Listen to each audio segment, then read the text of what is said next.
Priya Malhotra had been a journalist for 6 years, and she thought she had seen everything. Corrupt politicians, corporate frauds, scandalous affairs. But when her editor called her into the office that Tuesday morning, she knew something was different. Her editor slid a thin folder across the desk and leaned back in her chair with that look she always had when she was about to make someone's life complicated. The assignment was simple on paper. Write a profile on Arjun Mehta, the best-selling crime novelist who had dominated the charts for 3 straight years.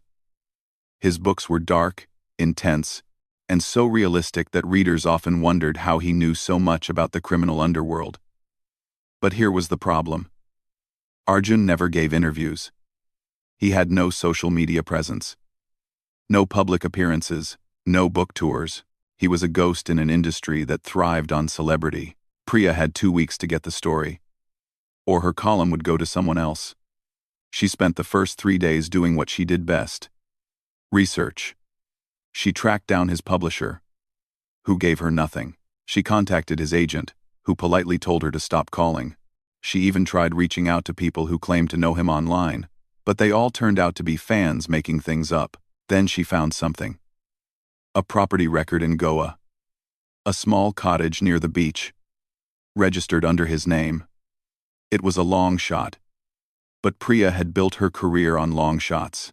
She packed a bag, booked a train ticket, and headed south. The cottage was exactly where the records said it would be. It sat alone on a quiet stretch of coastline, surrounded by palm trees and the sound of waves. Priya stood at the gate for a moment, rehearsing what she would say. She had dealt with hostile interview subjects before, but something about this felt different. She pushed the gate open and walked up the sandy path to the front door. When Arjun opened the door, the first thing she noticed was his eyes. They were tired, guarded, like someone who had learned not to trust easily. He was taller than she expected, maybe in his mid-30s, wearing a simple white shirt and jeans. He looked at her for a long moment before speaking. "Who are you?" he asked, and his voice was calm but cold.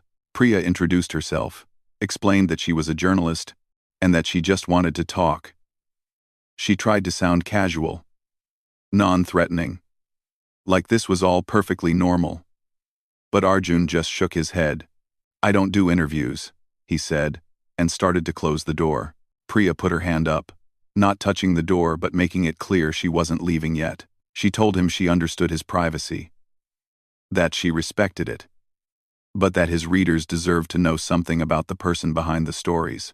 She could see his jaw tighten, a flicker of something crossing his face. Annoyance, maybe, or something deeper. "My readers have my books," he said. "That's all they need." But Priya had done this dance before. She softened her voice and told him she had come all the way from Mumbai. She asked if she could at least have 10 minutes of his time, just 10 minutes, and then she would leave if he wanted her to. She saw him hesitate, saw the conflict in his expression. Finally, he stepped back and let her in. The inside of the cottage was neat but sparse. There were books everywhere, stacked on shelves and piled on tables. A laptop sat open on a wooden desk near the window, the screen dark. The air smelled like coffee and salt from the ocean. Arjun gestured for her to sit on a worn sofa, and he took a chair across from her. He poured tea from a pot that was already on the table, and Priya noticed his hands. They trembled slightly as he lifted the cup. It was subtle, but she had trained herself to notice details. She also noticed the shadows under his eyes, the way his gaze kept drifting toward a closed door at the end of the hallway. They talked for a few minutes, but it was stilted, uncomfortable. Arjun answered her questions with short, vague responses. Yes, he had always liked writing. No, he didn't have a specific routine. Yes, he preferred living alone. Priya could feel the wall between them, thick and deliberate. But she also felt something else, a heaviness in the room, like there was a weight pressing down on him that he was trying to hide. She changed tactics.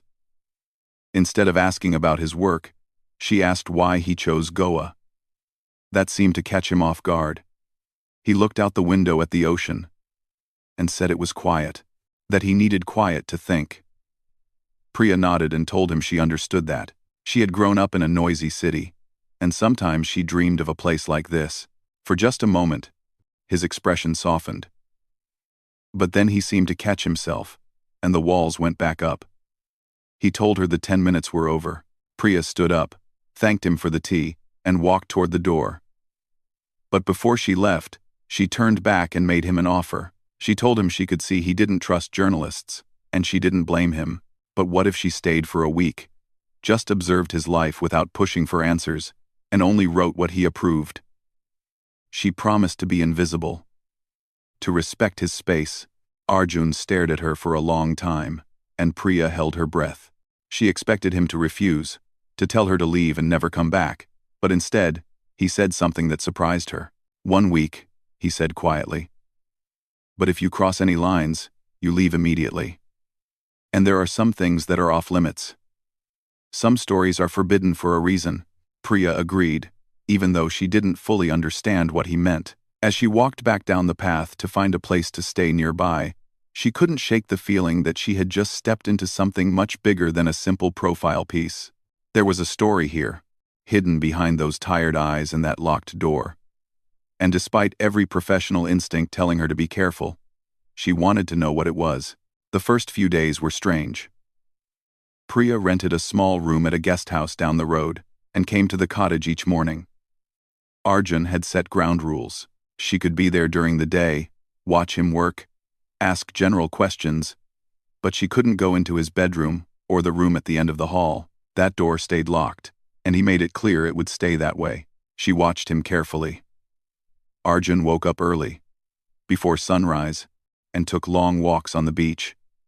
She followed from a distance once, and saw the way he moved, like someone carrying something heavy they couldn't put down. When he came back, he made coffee and sat at his desk, typing for hours without a break. His focus was intense, almost obsessive, but there were other things too, things that didn't add up. Priya noticed the security cameras mounted outside the cottage, hidden among the trees. She saw the burner phone he kept in a drawer, the one he used late at night when he thought she had left. And then there were the nightmares. One evening, she had stayed later than usual, and Arjun had dozed off on the sofa while they were talking. She was about to leave quietly when he suddenly jerked awake, gasping, his face pale and covered in sweat. He looked around wildly for a moment before realizing where he was. Priya asked if he was okay, but he just nodded and told her it was nothing. She didn't push, but she made a mental note. As the days passed, their conversations became less guarded. In the evenings, they would sit on the veranda with glasses of wine, and Arjun would talk about his work. He told her that crime novels weren't just entertainment for him. They were a way of understanding the world, of making sense of the darkness that existed in people. Priya asked him if he had ever experienced that darkness personally, and his expression changed. He was quiet for a long time before he spoke.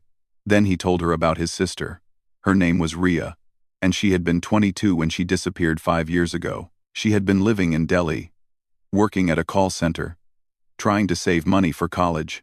One day, she just vanished. No note, no warning, no trace. The police investigated for a few months and then closed the case, saying she had probably run away. But Arjun knew his sister. She wouldn't just leave without telling him. Priya felt her chest tighten as he spoke. She could hear the pain in his voice, the guilt. He told her they had fought the last time they spoke. It was something stupid, something he couldn't even remember now. But he had been angry and told her to figure her life out on her own. 2 days later, she was gone. After that, Arjun spent months trying to find answers. He hired private investigators, tracked down leads, talked to everyone Ria knew. But nothing worked. Then he started researching the patterns, the way people disappeared, the networks that operated in the shadows. That research became his first novel, and the success gave him the resources to dig deeper. Priya didn't know what to say. She had come here expecting to write about a reclusive author, but this was something else entirely.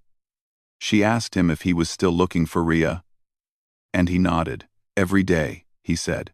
"Every single day." One night, Priya made a mistake. She had been staying later and later, and Arjun had gone to take a shower.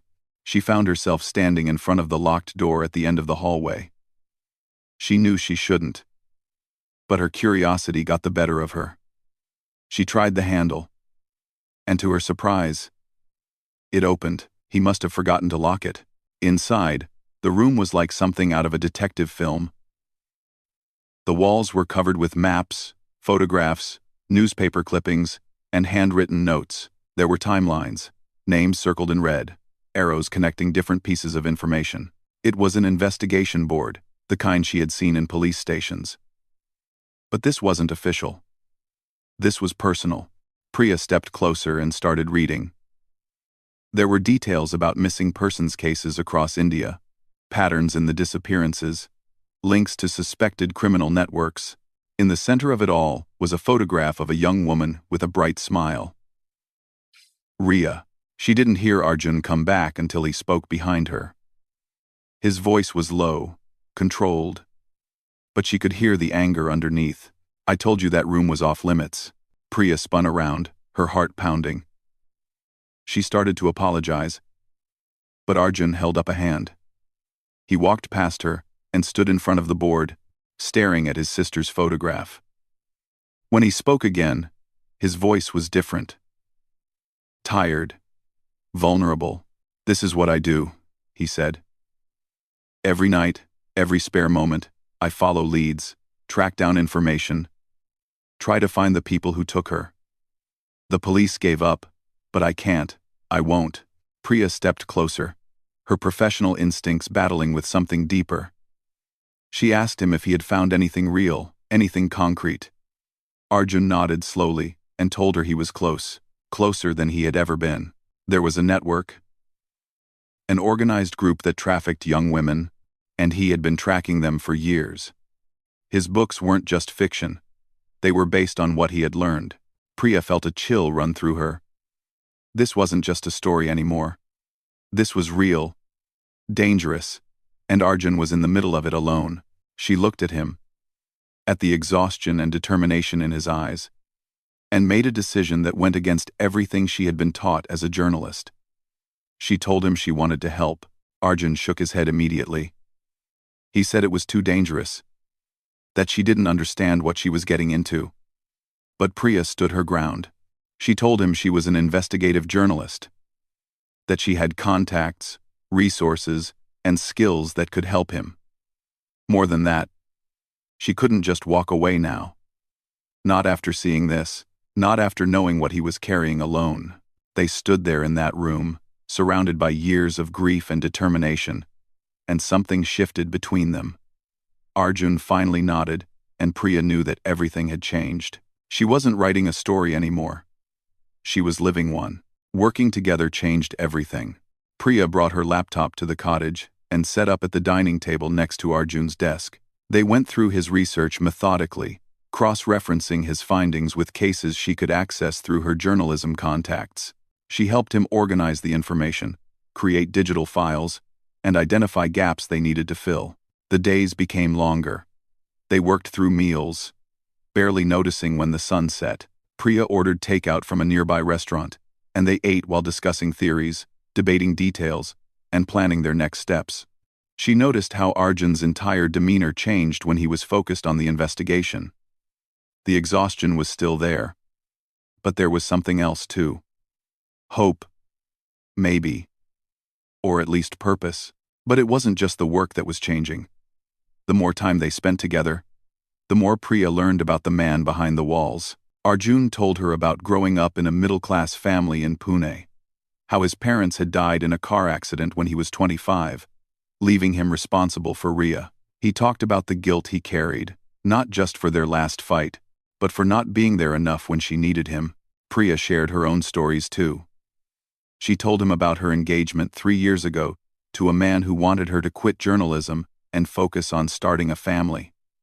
When she refused, he gave her an ultimatum. She chose her career, and he walked away. She had convinced herself she didn't regret it, but sitting there with Arjun, she admitted that sometimes she wondered if she had made the right choice. Arjun looked at her across the table and said something that surprised her. He told her that anyone who would ask her to give up who she was didn't deserve her in the first place. Priya felt something warm spread through her chest. something she hadn't felt in a long time. The breakthrough came 2 weeks into their collaboration. Priya had reached out to a source she knew in Delhi, someone who worked with an organization that helped trafficking victims. The source gave her a name, a witness who had escaped from a situation similar to what they were investigating. It took days to arrange, but finally, the witness agreed to meet with them. They drove to a small town 3 hours away, to a safe house run by the organization. The witness was a young woman in her early 20s, thin and nervous, but willing to talk. She told them about being lured to Delhi with promises of a job, about being held in a house with other women, about the men who controlled everything. She described a location, a warehouse district near the outskirts of the city, where she believed others were still being held. Priya and Arjun listened carefully, taking notes, asking gentle questions. When they left, they both felt the weight of what they had learned. This wasn't just research anymore. There were real people suffering. Right now. And they had information that could help. That night, back at the cottage, they stayed up late planning their next move. They needed to verify the location, gather more evidence, and figure out how to get this information to someone who could act on it. Arjun had a contact in the police, a detective who had been quietly helping him for years, someone he trusted. They decided to reach out and arrange a meeting, but somewhere in the middle of discussing logistics, the conversation shifted. Arjun stood up to get more coffee, and when he came back, he sat down closer to Priya than before. He looked at her, really looked at her, and said something that made her heart skip. He told her he was terrified. Not of the investigation, not of the people they were tracking, but of losing someone else he cared about. He said that letting her into this had been the hardest decision he had made in years, because he knew how dangerous it was. And he couldn't stand the thought of something happening to her because of him. Priya felt her breath catch. She had been trying to keep things professional, to maintain the boundary between journalist and subject, but that line had been blurring for days now. She reached across the space between them and took his hand. She told him she wasn't going anywhere, that she had made her choice with her eyes open, and that she was exactly where she wanted to be. Arjun's expression softened, and for the first time since she had met him, he looked almost peaceful. He leaned closer, and Priya met him halfway. When their lips touched, it felt like something inevitable, like something that had been building since the moment she walked through his door. They pulled apart slowly, and Arjun rested his forehead against hers. Neither of them spoke for a long moment. There was too much to say, and no words that felt adequate. Finally, Priya smiled and told him they should probably focus on the investigation. Arjun laughed, a real laugh, and nodded, but that night, everything felt different. They weren't just partners in an investigation anymore. They were something more. Something neither of them had planned for but both of them needed. The next morning, reality came crashing back. Priya's phone rang early, and it was her roommate in Mumbai, frantic and scared. Someone had broken into their apartment. Nothing was stolen, but the place had been ransacked, and it was clear someone had been searching for something. Her roommate had called the police, but she wanted Priya to know right away. Priya's blood ran cold. She looked at Arjun, and she could see the same realization in his eyes. Someone knew they were investigating. Someone knew she was involved, and whoever it was had just made their first move to stop them. The phone call changed everything. Priya sat on the sofa, staring at her phone, trying to process what her roommate had just told her. Her apartment had been torn apart, drawers pulled out, papers scattered, her laptop gone. The police said it looked like a robbery, but Priya knew better. This wasn't random. This was a message.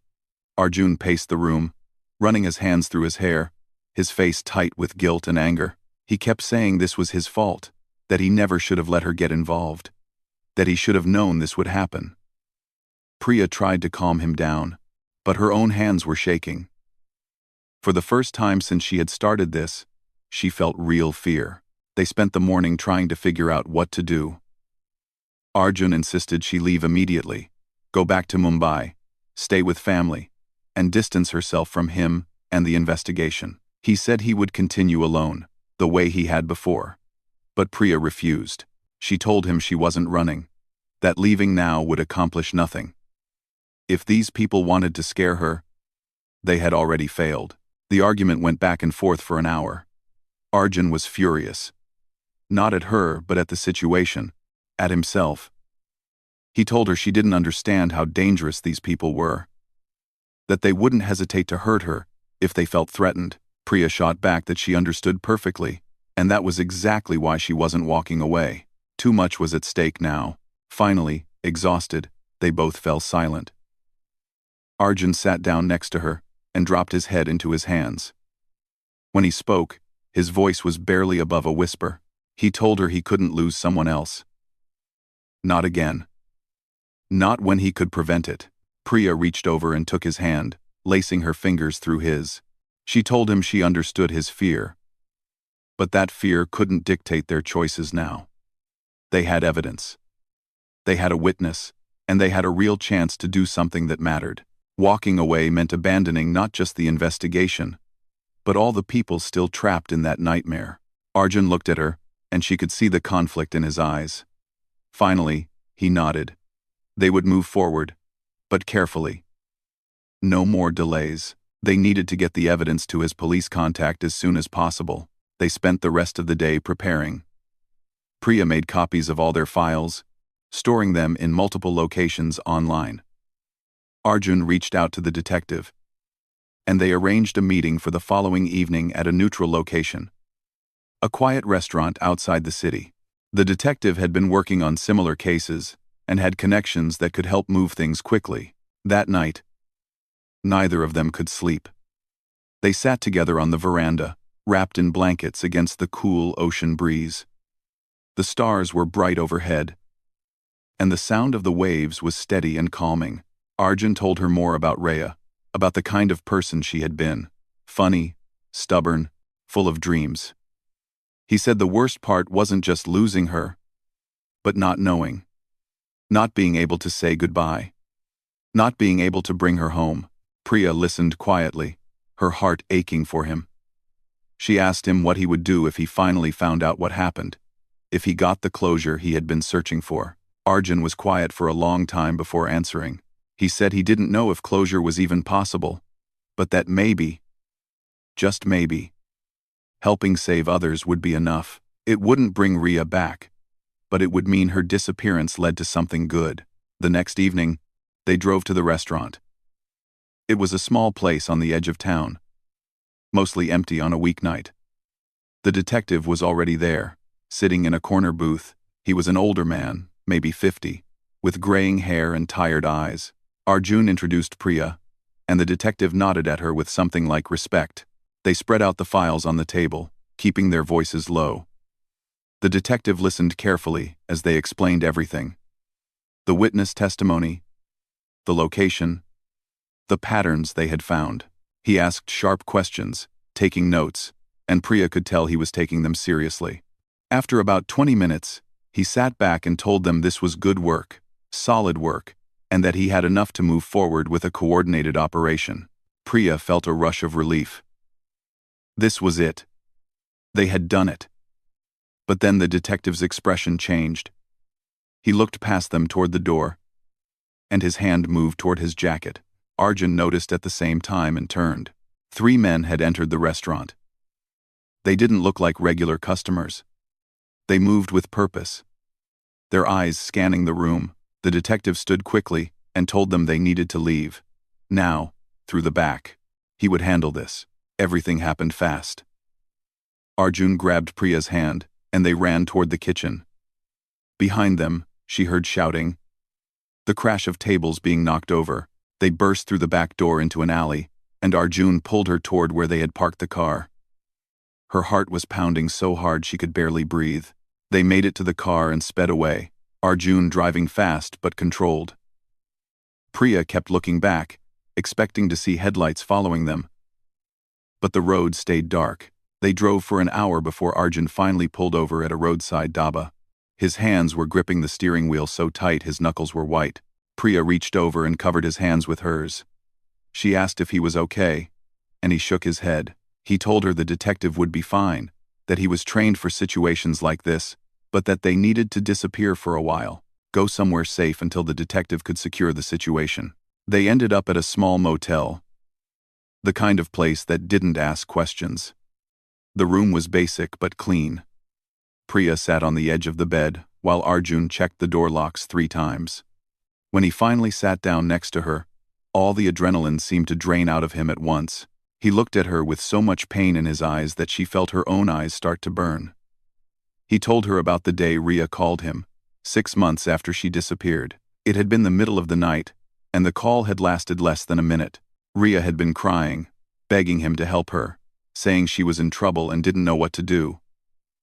But before she could tell him where she was, the line went dead. He tried calling back dozens of times, but the number was disconnected. Arjun's voice broke as he said that was the last time he heard her voice. He had been too slow, too late, and he had been living with that failure every day since.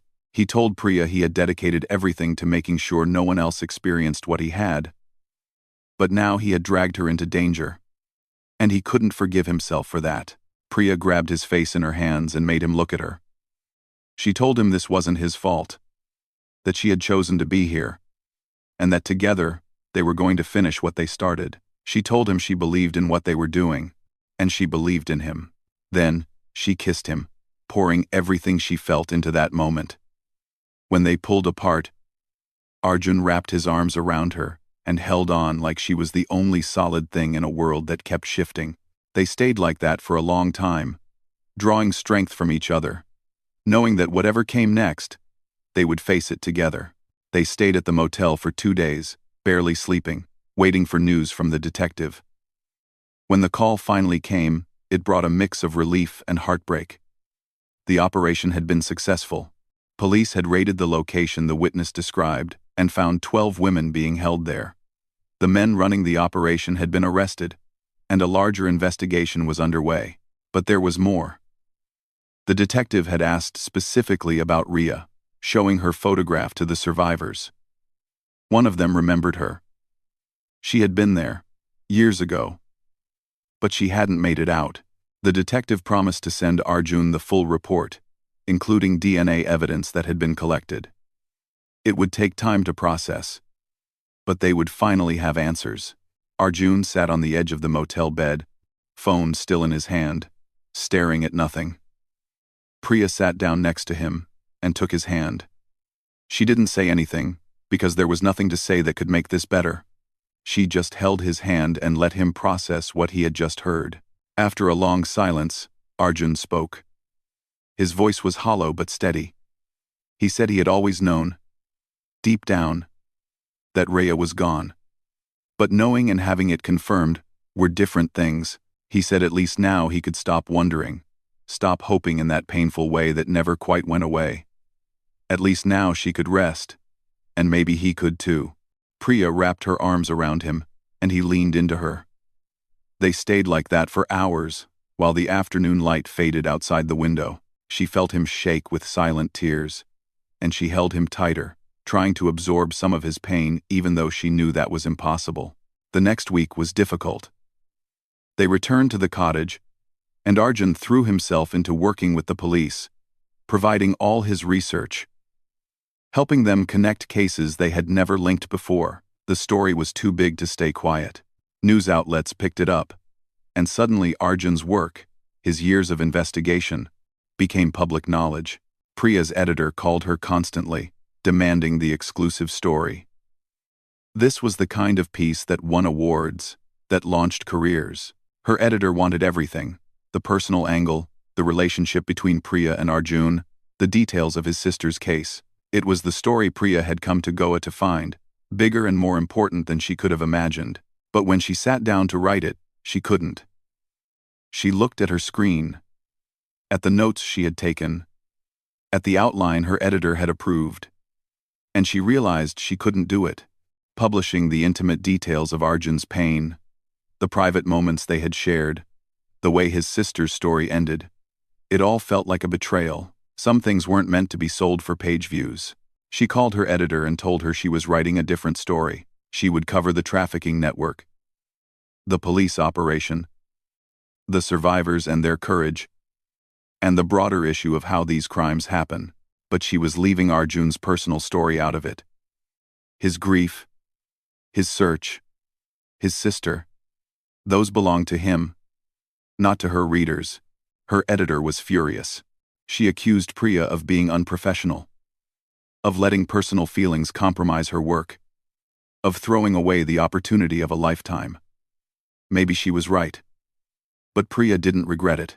She submitted the story she believed in, the one that focused on the survivors and the systemic problems that allowed trafficking to continue. Her editor published it, but their relationship never recovered. A month later, Priya resigned. Arjun found out what she had done when another journalist showed up asking for an interview, surprised that Priya hadn't already written about him. He asked her why she had protected him, why she had given up her career for his privacy. Priya smiled and told him that some stories weren't hers to tell, and that the best stories weren't always the ones that got published. 3 months passed. The DNA results confirmed what they already knew, and Arjun held a small private ceremony for Riya. Just him, Priya, and a few people from the organization that helped trafficking survivors.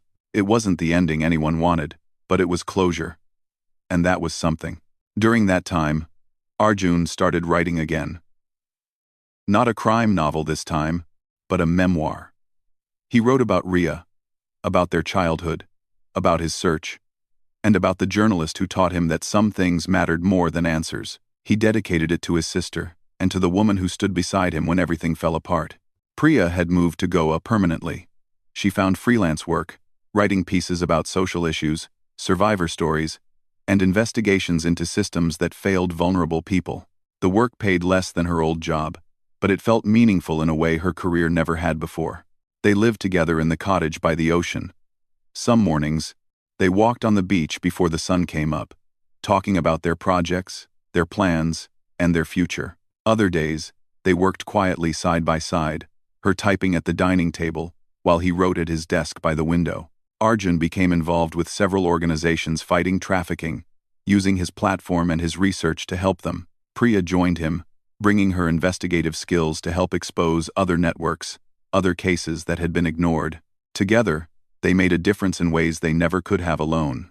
One evening, they sat on the veranda like they had so many times before. The sun was setting over the ocean, painting the sky in shades of orange and pink. Arjun looked at her and said something that made her smile. He told her she had been right from the beginning. He was a forbidden story, something that should have stayed hidden, protected, off limits. But she had wanted every chapter anyway, even the painful ones, even the ones that didn't have happy endings. And because of that, he had found something he thought he had lost forever. Not just closure about his sister, but hope about his own life. Priya reached over and took his hand. She told him that every story worth telling required breaking a few rules, taking a few risks, and choosing people over career sometimes. She said she wouldn't change a single decision she had made, because those decisions had led her here, to this moment, with him. They sat together as the stars began to appear overhead. Two people who had found each other through tragedy and chosen to build something beautiful from it. The past would always be part of their story, but it didn't define their future. That was theirs to write, one chapter at a time, together.